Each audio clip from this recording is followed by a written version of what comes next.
జాగృతి party వెనక direction KCR కావచ్చు, BJP కావచ్చు, వీళ్ళే ఉన్నారనేసి కూడా ఇప్పుడున్న రూలింగ్ పార్టీ వాళ్ళు అంటున్నారు. నిజంగా అది ఉండొచ్చు అంటారా? కేసీఆర్ గారు ఉండొచ్చు. కవిత గారి స్ట్రాటజీ ఏంటంటే బీఆర్ఎస్ పార్టీలో ఉంటూ హరీష్ రావు గారిని విమర్శించడం అనేది సాధ్యం కాదు. బీఆర్ఎస్ పార్టీని ప్రొటెక్ట్ చేయడం కోసం, కేసీఆర్ గారిని ప్రొటెక్ట్ చేయడం కోసమే కవిత గారు బయటకు వచ్చారు.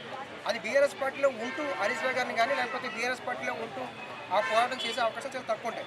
సో వ్యూహం ప్రకారం ఎలా ఉంటుందంటే రాజకీయ వ్యూహాల్లో చాలా డెప్త్, కేసీఆర్ గారి చంద్రబాబు నాయుడు గారి కానీ రాజకీయ వ్యూహాలు చాలా డెప్త్ ఉంటాయి. సో కవిత గారు బయటకు వచ్చి హరీష్ రావు గారిని బయటకు పంపించేంత వరకు కవిత గారు బయట ఉంటారు.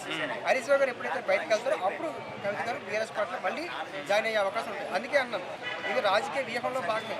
ఎమోషన్ ఉండొచ్చు, బాధ ఉండొచ్చు, ఆవేదన ఉండొచ్చు, ఆవేదన రకరకాలుగా రావచ్చు. సో ఖచ్చితంగా కేసీఆర్ గారి యొక్క డైరెక్షన్లోనే కవిత గారు బయటకు వచ్చి నేను అనుకుంటున్నాను. రాబోయే ఎలక్షన్లో కూడా బలోపేతం కాబోతుంది తెలంగాణ జాగృతి పార్టీ. క్యాండిడేట్స్ని కూడా అనౌన్స్ చేయబోతున్నాం అనేసి కూడా అంటున్నారు. ఓవరాల్గా దీనిపైన అంటే కవిత గారి పార్టీ అంటే పొలిటికల్గా ఇమేజ్ ఉంది, కానీ అది పొలిటికల్గా లిఫ్ట్ అవ్వాలంటే అంత ఈజీ కాదు. ఎందుకంటే ఇప్పుడు బీజేపీ పార్టీ బలపడదు. బీజేపీ పార్టీ బలంగా ఉంది. మన సర్పంచ్ ఎన్నికల్లో కూడా బీజేపీ చాలా గ్రామీణ ఓట్ బ్యాంక్ ఉంది. సో కాంగ్రెస్ పార్టీకి ఉంది. మిగతా ఇప్పుడు హైదరాబాద్ రేపు గ్రేటర్ ఎన్నికల్లో కూడా ఎంఎం పార్టీ ఉంది. సో 3 పార్టీలు బలంగా ఉన్నాయి. ఇంకోటి మన తీర్మానం పార్టీ పెట్టక ముందు పెట్టుంటే స్కోప్ ఎక్కువ వచ్చేది. సో డిలే చేశారు. సో మొన్న కూడా ఎలక్షన్స్లో కూడా అదే జరిగింది. మన కేసీఆర్ గారు జాతీయ రాజకీయాల్లో లేట్గా వెళ్ళారు. సో ఒక 2 years ముందు కనుక వెళ్ళుంటే దాని ప్రభావం యాక్టివ్గా ఉండేది. సో ఖచ్చితంగా కవిత గారికి అంటే చాలా టైం పడుతుంది, అంత ఈజీగా కాదు. సో కవిత గారిని ఎవరు కూడా అంత తొందరగా నమ్మడానికి లేరు. ఎందుకంటే 10 ఏళ్ళు మీరు అధికారంలో ఉన్నారు. ఏ రోజు కూడా ప్రజా సమస్యల మీద మీరు క్వశ్చన్ చేయలేదు. సో ఇప్పుడు ఒకసారి క్వశ్చన్ చేసి ఒకసారి మీ పార్టీ పెట్టి మాకు ఓట్లు వేయండి, మేము అధికారం వేస్తే పబ్లిక్ ప్రాక్టికల్గా నమ్మరు. పవన్ కళ్యాణ్ గారు లాంటి వ్యక్తులు ఎమ్మెల్యే అవ్వడానికి 10 ఏళ్ళు పట్టింది.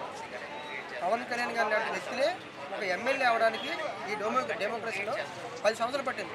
వ్యక్తిగత ఇమేజ్ ఉంది, ఫైనాన్షియల్ స్టెబిలిటీ ఉంది, ఫ్యాన్స్ ఉన్నారు, అన్ని కమిటీ బలం అన్నీ ఉన్నా సరే సో పొలిటికల్గా అంత వేగంగా పుంజుకుంటారని నేను అనుకుంటున్నాను. ఓకే, ఈరోజు తెలంగాణ జాగృతి పార్టీలో పెద్ద ఎత్తున చేరికలు కూడా జరిగాయి. కేవలం తెలంగాణ జాగృతి పార్టీ అనేది మహిళలకు కూడా ఎక్కువ స్కోప్ ఇవ్వబోతుంది అనేసి కూడా అంటున్నారు. సో దీనిపైన ఏమంటారు? అంటే మహిళా రిజర్వేషన్ల అంశం మీద కవిత గారి గతంలో చాలాసార్లు మాట్లాడారు.